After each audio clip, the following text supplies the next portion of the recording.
Alors déjà, merci à tous les speakers. On est largement en avance. Je vais pouvoir dépasser allègrement. On pourra faire 40 minutes tranquille, même plus. Merci. C'est pour ça que je passe en dernier. Donc bonjour, rebonjour, je m'appelle Jérémy. Je suis développeur au pôle mobile. Et parmi mes petits dadas, il y a tout ce qui touche au réseau. Et donc aujourd'hui, je vais vous parler un peu de HTTP, la version 2. Alors avant de rentrer dans le gros d'HTTP, on va définir quelques notions, quelques métriques qui vont nous aider à comprendre un peu à quel genre de problématique répond HTTP2. Alors, la première, c'est la latence. La latence, c'est quoi? C'est tout bête. C'est le temps que met une information à aller d'un point A à un point B. Souvent, c'est la source et la destination. La bande passante, c'est le débit maximal sur un chemin donné. Donc, en gros, la quantité maximale de données qu'on peut faire passer à un instant T. Alors, pourquoi on parle de ça? Non, voilà. Si on veut le visualiser, voilà. Ça, c'est la bande passante, c'est la latence. Et ça, c'est la bande passante. La bande passante, par exemple, ça peut s'améliorer assez facilement, entre guillemets, par exemple, avec de la compression ou ce genre de choses.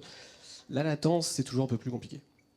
Donc pourquoi on parle de ça? Parce que quand on parle de performance web, c'est deux métriques qui sont importantes. Là, c'est un schéma qui explique un peu donc l'évolution des performances en fonction de l'évolution de la bande passante. Donc on voit que quand la bande passante, au début, a grossi, il y en a plus de bande passante, on a vraiment un gros gain d'un coup, quoi. Et puis après, ça se tasse un peu, quoi. Je pense que vous l'avez tous expérimenté. Si vous passez d'une connexion de 10 mégabits par seconde à 100 mégabits par seconde à 1 gigabit par seconde, ça change pas grand-chose à partir de 10 mégabits, quoi. La latence, c'est un peu plus progressif. Ça va améliorer les performances un peu tout le temps. À chaque fois que la latence diminue, on a un petit gain de performance. Et c'est pour ça, en fait, que HTTP2, comme on va le voir, c'est vachement orienté vers améliorer la latence, résoudre les problématiques de latence. Alors, on parle de latence, il nous faudra un petit ordre de grandeur. Donc, souvent, quand on parle de latence, on parle plutôt d'aller-retour. Donc, on envoie une requête et on reçoit un message. Voilà, donc la latence, une latence typique par exemple, c'est je prends un câble de fibre optique, je le tends de Londres à New York. C'est quoi mon temps d'aller-retour? Ça va être 60 millisecondes. C'est physique. Votre information dans le câble de fibre optique, elle ne peut pas aller plus vite que ça. Vous ne pouvez pas lutter contre ça. Si vous voulez une image un peu plus visuelle, les ingénieurs de la NASA, quand ils communiquent avec une sonde autour de Mars, il y en a minimum pour 15-20 minutes d'aller-retour. Ils peuvent rien faire avec les connaissances qu'on a aujourd'hui en physique. Le seul moyen, ça serait de rapprocher Mars de la Terre pour améliorer un peu ça. Pas le plus pratique.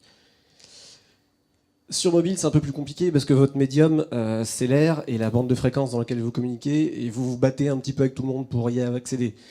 Si vous êtes tout seul dans un champ, sous la borne, vous n'allez pas avoir de problème. Si vous êtes dans le RER A, vous l'avez tous expérimenté, vous allez avoir plus de problèmes pour accéder au médium. Donc voilà pourquoi la latence sur mobile, elle est un peu plus vaste. Donc ça, c'était en théorie, vraiment d'un point de vue purement physique. D'un point de vue pratique, aujourd'hui, de mon poste, si je ping par exemple un site qui est à New York, j'ai 150 millisecondes aller-retour. C'est déjà plus que 60 millisecondes, c'est plus du double. Un site en Australie, par exemple, j'ai 340 millisecondes. C'est-à-dire que je demande un truc au site australien et le premier octet, il arrivera que 340 millisecondes plus tard. C'est pas rien. On comprend un peu mieux l'impact de la latence sur les performances web. Donc voilà, donc maintenant revenons un petit peu à HTTP et revenons, on va voir un peu quel est le problème entre HTTP et la latence. On va vraiment revenir au tout début d'HTTP, la toute première version faite au CERN par Tim Berners-Lee. Alors tout le monde connaît HTTP, je ne vais pas expliquer comment ça marche. Alors, en gros c'est ça, on établit une connexion, on va voir ce que ça veut dire. On fait une requête, on reçoit une réponse, on ferme la connexion. Si on le schématise, on fait notre requête, ça va être un peu plus compliqué, je vous le préviens évidemment. On reçoit la réponse. Et du coup, je vous ai pas de connexion, par exemple. Qu'est-ce que ça veut dire? Il faut établir une connexion TCP, c'est la couche un peu en dessous dans la stack. Et établir une connexion TCP, c'est pas gratuit, ça demande un aller-retour au moins. Et un aller-retour, on va prendre une valeur un peu, grosso modo, on va dire que c'est 100 millisecondes. Donc déjà, avant de pouvoir faire votre requête HTTP, vous allez être obligé d'établir une connexion, donc 100 millisecondes. Et après, votre requête, vous faites votre get, vous recevez le premier octet de votre réponse, il s'est à nouveau passé 100 millisecondes. Donc en tout, vous avez 200 millisecondes avant de pouvoir obtenir vos premières données. On est en 89, c'est pas bien grave vu l'état des réseaux. Pas bien méchant. Le problème, c'est qu'à un moment, il y a eu des chats. Les gens ils se sont dit, il y a Internet, c'est cool, je vais pouvoir mettre plein de photos de chats. Donc du coup, maintenant, vous récupérez votre index, et puis après, dedans, il y a une photo de chat. Une seule, c'est le début, mais après, ça va se gâter. Et alors là, tout de suite, qu'est-ce qui se passe si on suit les premières versions du protocole? On établit notre connexion TCP, comme on l'a vu. On la ferme, parce qu'en fait, c'était comme ça, la première version. On ferme tout de suite notre connexion. Et du coup, on est obligé de réouvrir une connexion TCP. Et du coup, 100 millisecondes pour la première, 100 millisecondes pour la seconde. On rajoute les 100 millisecondes pour la première requête, 100 millisecondes pour la première seconde, 400 millisecondes juste pour avoir la première octet de l'image. Ça commence à être long. Et là, on sent bien que ça va pas scaler, quoi. Et puis, il n'y a pas que la connexion TCP, il y a plein d'autres allers-retours qu'on va être obligé de faire. La résolution de nom de domaine, un aller-retour. Donc la connexion TCP, un aller-retour. TLS, parce que tout le monde fait du TLS, donc 1 à 2 allers-retours. Et enfin, notre requête. Ça fait pas mal d'allers-retours. Tout ça juste à chaque requête. On sent bien qu'on va pas s'en sortir, quoi. Ah. Donc on va faire un bon principe, un truc qu'on applique un peu dans la vie de tous les jours, on va recycler. On va recycler, c'est tout bête. On a deux requêtes. J'établis ma connexion TCP, et plutôt que de la fermer tout de suite, je vais fermer deux requêtes, et je vais la fermer à la fin. C'est tout bête, ça marche. Victoire. Victoire en 96, quand on a eu cette idée. Aujourd'hui, le net, ça n'a plus grand-chose à voir avec ce qu'on avait dans les années 90. Aujourd'hui, une page web, c'est à peu près 115 requêtes HTTP, pour un total d'environ 2,5 mégas. Si vous divisez un peu, ça fait 115 requêtes d'à peu près un peu plus de 20 kilooctets. Donc vous allez faire plein de petites requêtes juste pour charger une page web. Si vous les faites juste en recyclant la connexion, ça va donner quelque chose comme ça. Vous faites une requête, vous attendez la réponse, vous avez fait une requête. Ça va être très long, parce qu'à chaque fois, vous avez 100 millisecondes au moins. Là, c'est pareil, 115 requêtes comme ça, vous n'êtes pas prêt d'avoir votre page entière. Donc, il y a des gens qui se sont creusés la tête, on a cherché des solutions. La première, ça a été de faire du pipelining. L'idée, c'est on envoie tout de suite toutes nos requêtes dès qu'on en a besoin, et le serveur, il nous répond tout, mais les uns à la suite des autres. Là, on a un problème qui s'appelle head of line blocking, c'est-à-dire que quand le serveur nous renvoie les réponses, il est obligé de nous renvoyer la première, ensuite la deuxième, ensuite la troisième. Si la deuxième, elle est très grosse, ça va bloquer toutes celles qui sont en dessous. Si la deuxième prend du temps, ça va... Voilà. Donc, c'est bien, mais ça ne résout pas le problème. Et en plus, il y a des tas de problèmes d'implémentation, ce qui fait que dans tous vos browsers, il y a l'implémentation de pipelining, mais généralement, c'est désactivé par défaut et il n'y a personne qui le fait. La solution qui est venue ensuite, et qui est la solution à laquelle on est un peu resté aujourd'hui, c'est d'ouvrir plusieurs connexions. On a plein de fichiers à charger, plutôt que de faire tout dans une seule connexion, on va ouvrir entre 4 et 8 connexions vers ce serveur. Et du coup, on va répartir toutes nos 115 requêtes, par exemple, dans ces connexions. On gagne un peu de temps. C'est déjà pas mal. Mais encore une fois, on en a 115, ça fait beaucoup. Et puis ce que ça donne, c'est que ça va vous donner un chargement de votre page un peu comme ça, qu'on appelle waterfall. Disons que vous avez 4 connexions vers le site, dès qu'elles sont prises, les autres elles sont obligées d'attendre. Vous attendez qu'il y ait une connexion qui soit libérée, que la requête soit terminée dedans, quoi, et vous passez à la suivante, et vous passez à la suivante. Vous avez un chargement un peu brut de votre page, c'est pas très beau, et puis encore une fois, les performances, c'est pas forcément ça. Alors on a plein d'optimisations qui ont été inventées, on fait du sharding, c'est-à-dire que comme les browsers ils ouvrent entre 4 et 8 connexions vers un nom de domaine, on met nos ressources sur d'autres noms de domaine. Comme ça, on va pouvoir avoir 4 à 8 connexions par nom de domaine. C'est bien, mais ça fait un peu d'overhead au niveau réseau. Toutes vos connexions TCP, elles sont concurrentes, elles se tirent un peu dessus. Et puis une connexion TCP, un buffer, ça peut être un méga sur les trucs modernes, donc ça prend de la mémoire. Enfin bref, c'est pas très optimisé. Vous pouvez concaténer, genre vous mettez tous vos fichiers JavaScript dans un seul JavaScript, vos CSS dans un seul CSS, mais dès que vous changez une ligne dans un JavaScript, vous êtes obligé de tout télécharger, vous cassez le cache. Spriting, c'est à peu près pareil. Vous mettez toutes vos icônes, par exemple, sur une seule image, vous choisissez celle que vous voulez au moment de charger la page. Pareil, si vous changez une image, vous êtes obligé de télécharger toute la plage. Inlining, c'est par exemple, vous mettez vos images directement dans la balise image en base 64, ou dans le CSS. Mais encore une fois, s'il y a l'un des deux qui change, le HTML ou l'image, vous êtes obligé de tout télécharger. Puis il peut y avoir de la duplication. Tout ça c'est bien, ça marche, c'est ce qu'on fait aujourd'hui, hein, c'est ce que la plupart des gens font, mais quand on y réfléchit un peu, on a un peu cette impression que tout ça c'est un peu des gros hacks quoi, quand même. Quoi. On le sent, quoi, on n'est pas très fiers. Donc voilà, il y a des gens qui se sont dit plutôt que de continuer un peu à faire ça, on va se creuser la tête, on va se poser un peu, et puis on va enfin trouver une solution. Et cette solution c'était HTTP2.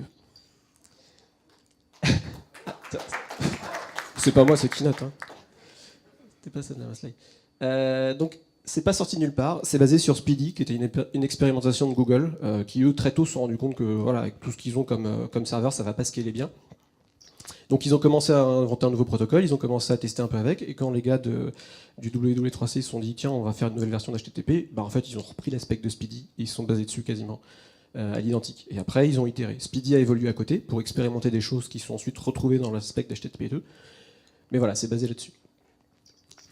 Un point important pour nous, développeurs, c'est qu'on garde la même sémantique que HTTP1. Vous avez les mêmes verbes HTTP, vous avez les mêmes headers, vous avez tout qui est pareil. Pour vous, ça ne change rien. En fait, certains d'entre vous ne le savent peut-être même pas, mais ils font peut-être déjà du HTTP2, tellement en termes d'API, ça ne change rien. C'est vraiment juste la partie réseau, comme on va le voir, qui a changé. L'objectif principal, c'était d'adresser les problèmes qu'on a vus tout à l'heure, donc le head of line blocking, et puis les problèmes d'ouvrir plein de collections pour gagner un peu en perf. Et puis, de manière générale, si on peut augmenter toutes les perfs, ça serait mieux. Alors comment ça va se passer en HTTP2? Comme je vous l'ai dit, même sémantique, on a notre requête. Donc ça, en HTTP1, c'était du texte, hein, on envoyait ça brut de décoffrage comme ça dans le câble, quoi. Maintenant, déjà, votre client ou votre serveur HTTP, votre stack HTTP, elle va faire un peu de travail dessus. Elle va séparer votre requête. Elle va faire une frame, qu'on appelle une frame de header, et une frame qu'on appelle une frame de data. Elle va changer un peu le format des choses, ça va pas être juste le texte comme ça et envoyé dans un bloc. Et, déjà, les headers, maintenant, il y a des headers qui sont spécifiques. Par exemple, votre post, c'est devenu un header qui est réservé par le langage, c'est pour ça qu'il y a 2 points de chaque côté. Pareil pour le pass, c'est un header, le scheme, tout ça. Et tout ça, encore une fois, donc ça c'est des frames. Et des frames, non, je pourrais être slide. Et vos frames, elles ne sont pas envoyées telles quelles en texte. Maintenant, c'est du binaire. C'est un peu comme TCP, c'est un peu comme IP. C'est-à-dire que chaque frame elle va avoir un petit header qui dit la taille de la frame, qui va mettre quelques flags pour dire c'est ma dernière frame, c'est ma première frame, ce genre de truc. Un stream, on va voir ce que c'est. Et enfin, votre payload. Donc par exemple vos headers ou par exemple vos données. Et une frame, ça peut faire entre 16 kg ou 16 mégaoctets. Ça, le client, les serveurs le négocient. Des frames, il y en a plein. Il y a des headers, il y a les data comme on a vu, et puis il y a des trucs pour dire arrête de me parler, ou il y a des trucs pour updater la taille de la window, donc c'est la taille des données qu'on envoie entre autres, quoi. Ce genre de choses. Alors comment ça se représente du coup un échange HTTP2? Du coup, quand on fait une requête, on envoie nos headers, on envoie nos data, donc en plusieurs frames, ça va dépendre de la taille de nos data. Et le serveur, il fait pareil, il nous répond une frame de header et ensuite une frame de data. Donc on appelle ça des messages, donc on a un message de type requête et un message de type réponse. Et l'ensemble, donc une requête, une réponse, on appelle ça un stream. Et dans une connexion HTTP2, on peut avoir plusieurs streams en parallèle. Donc chacun avec ses headers, chacun avec ses requêtes comme il veut. Et comme je vous ai dit, tout ça c'est dans la même connexion HTTP2. Et la même connexion, c'est la même connexion TCP. Vous avez une seule connexion TCP d'ouverte et vous échangez autant de streams que vous voulez. Et donc si on veut le représenter un peu plus vrai, comment ça se passe en vrai? Si j'y arrive. En fait, c'est comme ça. En fait, si on a fait des frames, c'est pour les multiplexer, justement. Vous avez des requêtes à envoyer, vous envoyez toutes vos requêtes, votre stack HTTP va découper vos requêtes, et puis elle va peut-être envoyer un bout de la première, un bout de la deuxième, et le serveur il va faire pareil. Un bout de la deuxième, un bout de la troisième, un bout de la septième. Tiens, la quatrième, elle en veut plus, j'arrête la quatrième, je continue à envoyer la cinquième. Et du coup, demander des requêtes, là où avant, faire une requête en plus, ça coûtait. Parce qu'il fallait attendre que celles d'avant soient disponibles. Maintenant, vous envoyez tout d'un coup. Et ensuite, le serveur, il vous répond autant qu'il peut. Vous êtes plus limité par votre débit, finalement, que par la latence. Et donc, faire une requête, ça ne coûte plus rien. Et il y a plein de... Donc, je ne peux pas aller plus loin, je ne peux pas aller dans la partie binaire du protocole, ce genre de choses, parce que déjà, ça ne nous concerne pas trop, on n'a pas trop à foutre le nez dedans, et puis c'est assez complexe, du coup, maintenant. Mais HTTP2, surtout, ils en ont profité pour acheter plein d'autres choses sympas. On a la prioritisation des streams, par exemple. Vous pouvez dire, tel stream, il est plus important que celui-là, parce que celui-là, c'est du HTML, et je veux le HTML en premier. Vous pouvez faire des dépendances entre les streams. Pareil, mes streams de CSS, ils dépendent d'abord de mes streams de HTML. Une fonctionnalité qu'ils ont ajoutée, qui est sûrement l'une des plus importantes, qui aujourd'hui est très peu utilisée, parce que pas encore très implémentée, mais qui, je pense, va changer beaucoup de choses dans les années à venir, c'est le serveur push. Typiquement, on a perdu une bouteille d'eau. Vous demandez votre page index HTML, le serveur il vous le renvoie, et puis il sait que juste après, il est pas bête, il sait que juste après vous allez lui demander le CSS, parce que c'est le premier truc qu'il y a dedans. Donc en fait, il vous l'envoie tout de suite, il n'attend pas que vous lui demandez. C'est le serveur maintenant qui est capable de créer un stream sans qu'il y ait de requête, et de pusher une ressource vers vous. Il peut le faire quand il veut en fait. Et en plus, ces ressources qui pushent vers vous, vous pouvez les mettre en cache, parce que dessus, sur ces ressources, il y a des headers, comme une vraie réponse. Vous pouvez dire non, c'est bon, celle-là, je l'ai déjà, je m'en fiche, t'es pas obligé de me l'envoyer en entier. Vous pouvez dire ça m'intéresse pas que tu me pushes des trucs. Vous pouvez prioriser aussi les... Prioriser, vous avez compris. Les réponses qui sont pushées. Bref, c'est pas de l'inlining, justement, comme on faisait un peu avant, un peu sale, quoi. Là, c'est vraiment un truc sur lequel on a la main. Et qui va ouvrir pas mal de portes. Un autre truc très sympa, qui est dans la spec aussi HTTP2, c'est la compression des headers. Alors, par exemple, on a une première requête, ça c'est nos headers classiques, et encore il n'y en a pas beaucoup. Dans une frame HTTP2, ça va donner à peu près ça. On a notre deuxième requête, et là en fait, si on se rend compte, il n'y a qu'une seule chose qui change. Du coup, plutôt que de tout renvoyer, on va renvoyer juste le header qui change. Et ça, c'est pareil, ça va nous faire un gain énorme en termes de performance. Donc finalement, le sharding, on n'en a plus besoin parce qu'on a besoin que d'une seule connexion. En fait, c'est même mieux d'avoir une seule connexion. Si vous faites encore du sharding, vous allez avoir plein de connexions HTTP2 en parallèle. Vous allez avoir les mêmes problèmes qu'avant. Concaténation, spriting, tout ça, on n'a plus besoin. Idlining, pareil. Bref, c'est un massacre. Alors, on n'a pas encore trop de retours, ça se déploie petit à petit, on commence à avoir des retours. Google, dans leur déploiement, ils annoncent qu'ils ont des améliorations de la latence entre 20 et 40%. Dropbox, récemment, ils ont fait un retour sur le déploiement de HTTP2 sur leur serveur. Ils ont dit qu'ils avaient une amélioration de la bande passante, enfin une diminution de l'usage de la bande passante de 50%, grâce à la compression des headers, justement. Mais voilà, justement, on n'a pas encore beaucoup de choses pour l'instant parce que c'est difficile de mesurer, parce que les implémentations ne sont pas encore tout à fait au point. Par exemple, au début de Dropbox, ils ont annoncé qu'ils avaient une augmentation de la latence de 50%. Et puis une semaine après, ils ont mis à jour leur post en disant ah, en fait, il y avait un problème dans le serveur, on l'a patché, on a fait une pull request, et maintenant on a une diminution de la latence de 50%. Donc c'est pour ça, tout ça c'est encore un peu jeune, et c'est pas facile d'avoir des stats dessus. Mais grosso modo, ça améliore les performances. Alors, comment vous dites tout d'un coup, moi je fais du HTTP2, tu peux me parler en HTTP2. Il y a plusieurs méthodes qui sont prévues dans la spec. Vous pouvez le faire via TLS. TLS, il y a une extension qui dit, pendant qu'on établit notre connexion TLS, tiens, moi je voudrais faire ce protocole après.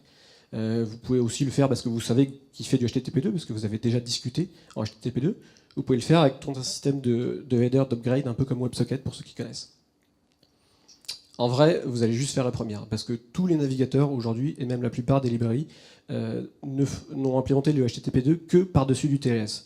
C'est à la fois technique, c'est parce que c'est simple à gérer via les extensions TLS et ALPN. C'est aussi politique, parce que, un peu comme toutes les nouveautés dans les browsers, ils ont tendance à pousser l'utilisation de TLS partout. Et donc ils vous disent, si vous voulez faire du HTTP2, faites du TLS. C'est le deal. Ce qui n'est pas plus mal. Alors, où est-ce qu'on en est aujourd'hui ? La RFC, elle est sortie il y a un an, un peu plus d'un an, en mai 2015, le 14 mai 2015, je le sais, parce que le lendemain, ma fille est née, j'étais en train de lire la spec dans la salle d'attente. C'est un bon moyen de me souvenir de l'anniversaire de ma fille. On a pas mal d'implémentations. Les serveurs majeurs, ils ont tous une implémentation. Les browsers, ils ont tous leur implémentation. On a même des serveurs qui ont été développés juste pour HTTP2, comme O2O. Le déploiement, ça se déploie petit à petit. Les gros services, ils y vont petit à petit. Google, évidemment, en premier. Twitter, WordPress, Akamai, Cloudflare, Blogspot, Wikipédia, c'était les derniers gros à l'avoir déployé. Ça se fait petit à petit, donc on sent que le truc mature un petit peu. Si on veut voir une courbe, voilà, ça donne ça augmente petit à petit. Par à coup, en fait, la grosse augmentation que vous voyez là, c'est Cloudflare. Cloudflare, c'est un CDN, donc un peu comme Akamai, c'est une sorte de proxy firewall, load balancer cloud que vous mettez devant votre service et qui vous propose, en plus de plein de mesures de sécurité, quelques fonctionnalités, par exemple du HTTP2. Ce qui fait que si vous utilisez Cloudflare, vous avez juste une case à cocher et les clients, entre leur browser et Cloudflare, ils vont communiquer en HTTP2 vers votre service. Et du coup, ça fait une grande augmentation. L'augmentation la plus récente, il me semble que c'est Blogspot, par exemple. Pareil, tous les blogs qui sont sur Blogspot, ils ont juste un truc à cocher et ils font du HTTP2. Voilà, donc du coup les problématiques qu'on avait avec HTTP, on les a résolues, les problématiques qu'on a aujourd'hui, mais on sait bien qu'on va avoir d'autres problématiques demain, parce que ça va continuer à évoluer. Donc sur quoi est-ce qu'on travaille aujourd'hui ? Il y a une amélioration de TCP, qui s'appelle TCP Fast Open. L'idée c'est d'établir une connexion en 0 aller-retour, avec une sorte de cookie. En gros, on a déjà discuté, c'est bon, tu me connais, on n'a pas besoin de se dire bonjour, on parle direct. Ça c'est en cours, il y a des implémentations qui sont déployées, côté serveur, côté browser aussi, ça fait son petit bonhomme de chemin. Bon, trop tard, trop vite. TLS 1.3, la prochaine version de TLS, pareil, les implémentations commencent à arriver, mais là c'est plus doucement. Comme on a vu, TLS ça peut prendre 1 ou 2 allers-retours. L'idée c'est de passer ça en 1 ou 0 aller-retour. Et enfin il y a Quick, qui est une nouvelle expérimentation de Google, qui en fait part presque de zéro, apprend une partie de la stack et elle la jette. Le TCP on va plus en faire, TLS on va plus en faire. En fait, ils font du HTTP sur de l'UDP avec leur protocole qui inclut directement une gestion des sessions, une gestion des acknowledgements, une gestion du chiffrement. Et l'idée, c'est que l'UDP, vous n'avez pas ce problème de head-of-line blocking. En TCP, vous envoyez un paquet. Votre paquet ne sera pas traité tant que le paquet d'après sera pas reçu. UDP, c'est du best effort. Vous envoyez vos paquets, vous ne savez pas trop s'ils vont arriver ou pas, et vous pouvez les envoyer comme vous voulez. Donc ils testent ça et ils commencent à le déployer. Par exemple, leur prochaine application de messagerie qu'ils ont lancée, Allo ou Duo, je ne sais plus laquelle, a fait du Quick. Chrome fait du Quick. Vous vous savez peut-être même pas, mais en fait, vous naviguez sur la plupart des... Si vous utilisez Chrome, vous naviguez sûrement sur les serveurs de Google avec du Quick. Ça marche bien. Est-ce qu'ils vont le garder à vraiment, ou est-ce que c'est une expérimentation pour faire évoluer HTTP plus tard, on ne sait pas. Mais en tout cas, c'est une des pistes qu'ils ont aujourd'hui. J'ai mis une petite biographie si vous voulez en savoir plus. Et puis voilà, je vous remercie.